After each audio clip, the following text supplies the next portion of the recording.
Alo, xin chào tất cả các bạn đã quay trở lại với kênh của mình nha. Hôm nay là ngày 24 tháng 10, mình sẽ review event cũng như thời tiết các bạn xem. Đi vào mê cung trước nha. Mê cung hôm nay là có tuyết với mưa lớn. Tuyết là lúc 11 giờ 6 phút cho đến 12 giờ 6 phút. Còn mưa lớn là lúc 18 giờ 36 phút cho đến 19 giờ 36 phút nha bạn. Mưa lớn tụi bạn sẽ bắt được Kanata, Ninja cùng với một em Magiania. Và tuyết thì các bạn sẽ bắt được Gigitet nè, Cavana cùng với Amuga nhé bạn. Mây cung thường nữa. Đây là bét của mây cung thường nha.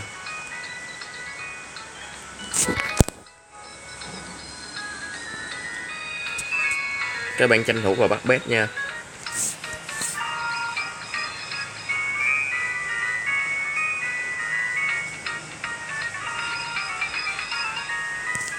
Nạp tiền trong quà nha bạn. Ở mốc 1 xu là nhận được vé cao cấp cùng với bánh mì. Mốc 100 xu là nhận được em Amuga.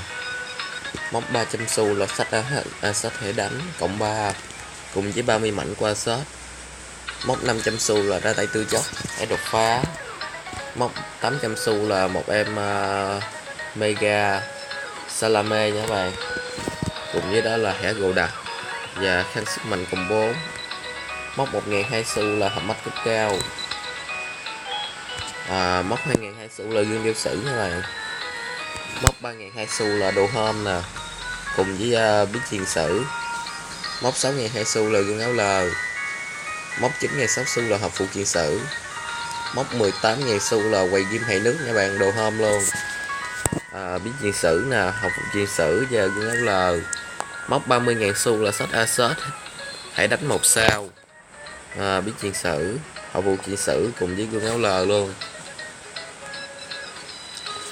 Group S10 là gây qua da nha bạn. Đây.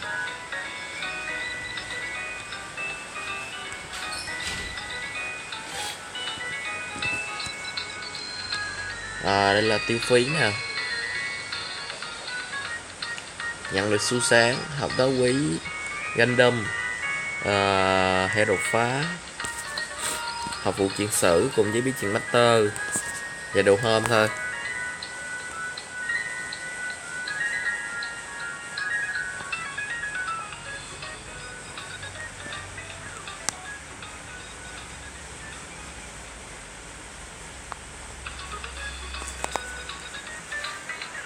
Bàn quay nha.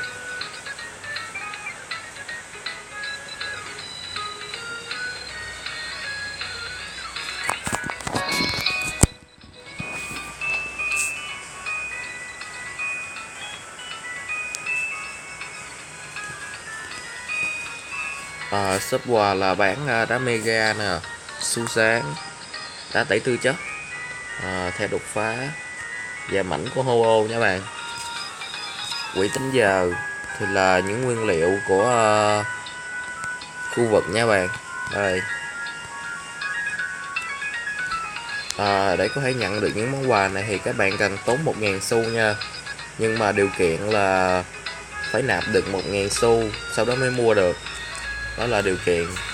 Và một cái quay lắc nha bạn. Đi vào võ đài nha, chúng ta sẽ quét võ đài nha.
Vẫn chưa đủ lên cấp 33 nha.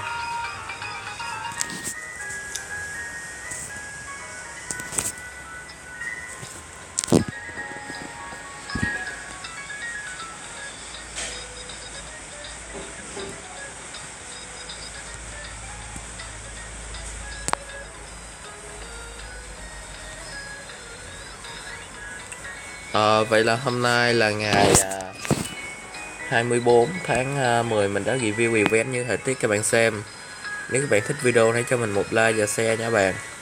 Nhớ đăng ký kênh mình nha. Cảm ơn các bạn đã theo dõi video của mình. Hẹn gặp lại các bạn ở những video tiếp theo nha. Bye bye.